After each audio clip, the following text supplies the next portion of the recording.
How to create a look with the Curves tool in DaVinci Resolve. First of all, open your project in DaVinci Resolve and go to the color workspace where all the color grading happens. In the middle panel, find the Curves icon, which looks like a little graph with a diagonal line running across it. This tool lets you adjust the luminance and color channels precisely. Next, focus on the custom curves like the hue versus hue versus sat, and luminance versus sat curves.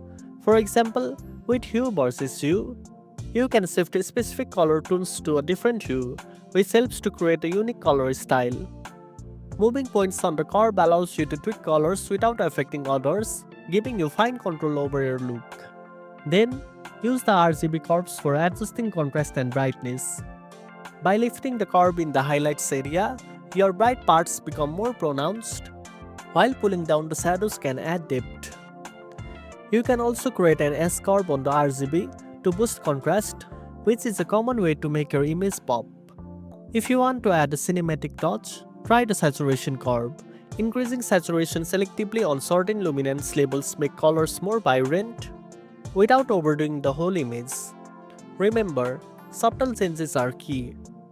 Make small adjustments and check how they affect your clip by toggling the bypass button to compare before and after. Finally, review your adjustment by pressing Ctrl+D to compare before and after. Make sure your changes look natural and suit your project. And that's it. Now you know how to create a look with the Curves tool in DaVinci Resolve. If you found this video helpful, don't forget to like, share, and subscribe for more tech tips. Thanks for watching, and I'll see you in the next one.